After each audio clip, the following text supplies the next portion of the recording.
Hi friends, welcome to our channel Bena.com. இன்றைக்கி நம்ம வீடியோவில் என்ன பார்க்க போகிறோன்னா, ரொம்ப சூப்பரான டேஸ்டியான ஒரு ரோட் சைட் காளான் தான் பார்க்க போகிறோம். ரோட் சைடில் காளான் கம்மியாக போட்டிருப்பாங்க, முட்டைக்கோஸ் அதிகமாக போட்டு பண்ணியிருப்பாங்க. பட் நான் வெறும் முட்டைக்கோஸ் வச்சு பண்ணுறேன். பட் அதே டேஸ்ட்டில் இருக்கும். அது எப்படி செய்கிறதுன்னு பார்க்கலாம். வாங்க வீடியோக்குள்ளே போகலாம். வீடியோக்குள்ளே போகிறதுக்கு முன்னாடி கீழே உள்ள ரெட் கலர் சப்ஸ்கிரைப் பட்டனை கிளிக் பண்ணிக்கோங்க. பக்கத்தில் உள்ள பெல் ஐக்கானை ப்ரெஸ் பண்ணிக்கோங்க.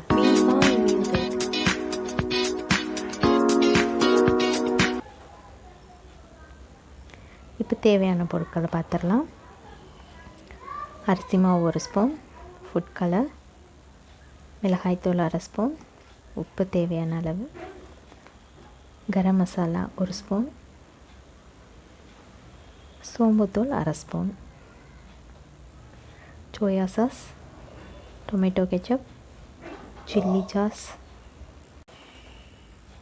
மல்லி புதினா, தக்காளி, கார்ன்ஃப்ளவர் மாவு, வெங்காயம், உப்பு போட்டு வேக வச்ச முட்டைக்கோஸ். இதெல்லாம் வச்சு எப்படி செய்கிறதுன்னு பார்க்கலாம். ஒரு பவுல் எடுத்துக்கலாம். அதில் நம்ம எடுத்து வச்சுருந்த கார்ன்ஃப்ளவர் மாவு சேர்த்துக்கலாம். அதில் அரிசி மாவு சேர்த்துக்கலாம். அப்புறம் நம்ம எடுத்து வச்சுருந்த உப்பு, மிளகாய்த்தூள், கரம் மசாலா, அந்த எல்லா மசாலாவையும் சேர்த்துக்கலாம்.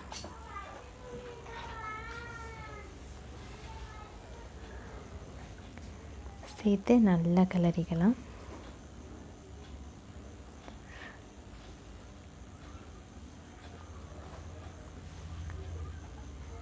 கலந்துட்டு நம்ம வேக வச்சுருந்த லைட்டாக சுடு தண்ணியில் போட்டு வேக வைங்க. அப்போ தான் அந்த முட்டைக்கோஸோட வாடை இருக்காது.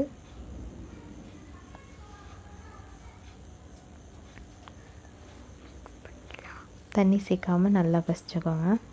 தண்ணி லைட்டாக மட்டும் தெளித்து விட்டு பிசைஞ்சுக்கலாம்.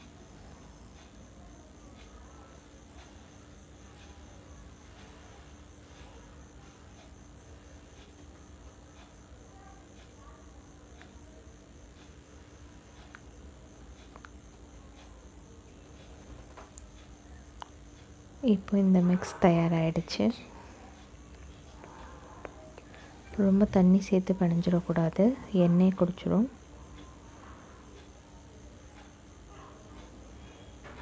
இப்போ எண்ணெய் நல்லா காஞ்சிருச்சு. இதில் நம்ம மசாலாவோட பரட்டி வச்சிருந்த முட்டைக்கோஸை பொரிச்சு எடுத்துக்கலாம்.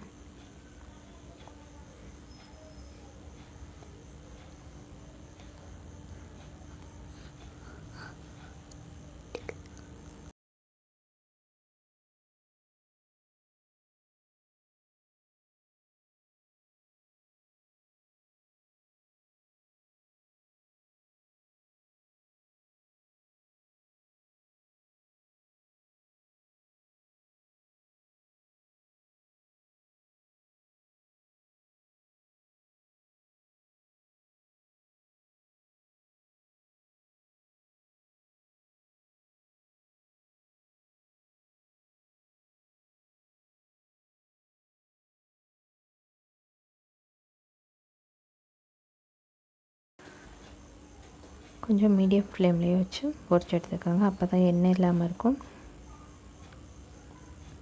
இப்போ எடுத்து வச்சுருந்தா எல்லாத்தையும் அதே மாதிரி பொரிச்சு எடுத்து வச்சுக்கலாம்.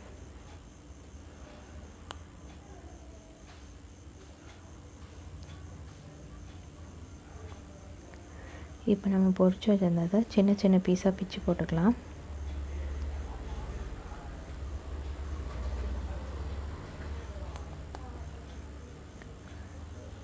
இப்போ அதே கடாயில் ஒரு 2 ஸ்பூன் எண்ணெய் சேர்த்துக்கோங்க.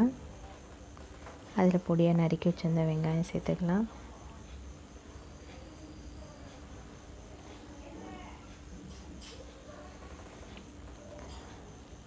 ஒரு ஸ்பூன் இஞ்சி பூண்டு பேஸ்ட் போட்டுக்கலாம்.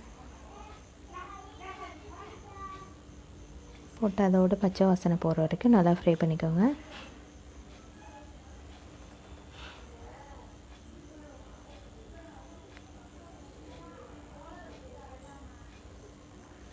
இது கூட மல்லி புதினா சேர்த்துக்கலாம்.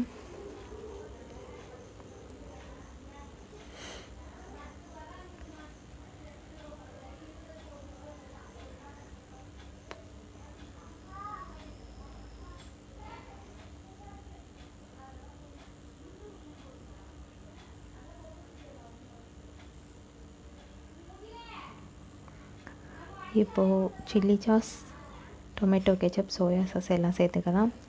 இந்த சாஸ் எப்படி செய்கிறதுன்ட்டு ஒரு வீடியோ போட்டிருக்கோம், லிங்க்கை கீழே கொடுக்குறேன், டிஸ்கிரிப்ஷனில் பார்த்துக்கோங்க. அப்படி உங்கள்கிட்ட சாஸ் இல்லைன்னா நல்லா ஒரு 4 தக்காளியை கிரைண்ட் பண்ணி சேர்த்துக்கோங்க.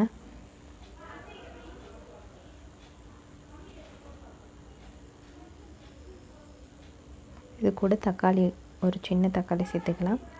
உங்களுக்கு சாஸ் எதுவும் இல்லாட்டி ஒரு 4 தக்காளியை அரைச்சி ஊற்றிக்கோங்க.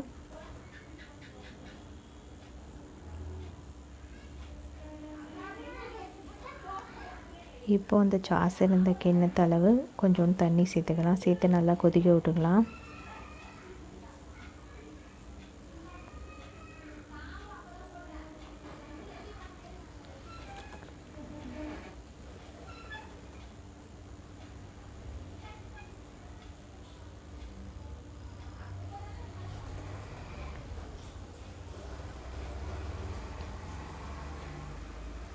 இப்போ நம்ம பொடி பொடியாக பிச்சு வச்சுருந்த அந்த முட்டைக்கோஸை சேர்த்துக்கோங்க.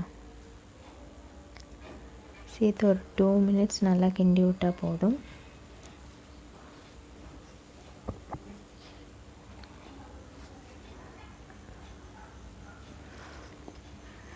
நம்ம முட்டைக்கோஸுக்கு தான் உப்பு சேர்த்துருக்கோம், அந்த மசாலாவுக்கு உப்பு சேர்க்கலை, கொஞ்சோண்டு உப்பு சேர்த்துக்கலாம்.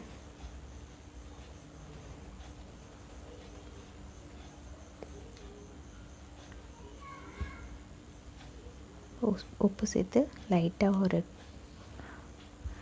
கிண்டி விட்டுட்டோன்னா அவ்வளோதான், நம்மளோட ரோட் சைடு காளான் தயார்.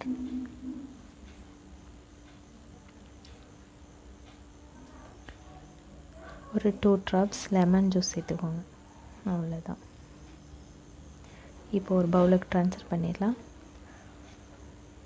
ரொம்ப சூப்பரான டேஸ்டியான ஒரு ரோட் சைடு காளான் தயார். நீங்கள் மறக்காமல் ட்ரை பண்ணி பாருங்கள். பிடிச்சிருந்தால் லைக் பண்ணுங்கள், ஷேர் பண்ணுங்கள், கமெண்ட் பண்ணுங்கள். மறக்காமல் சப்ஸ்கிரைப் பண்ணுங்கள். பக்கத்தில் உள்ள பெல் ஐக்கானை கிளிக் பண்ணுங்கள்.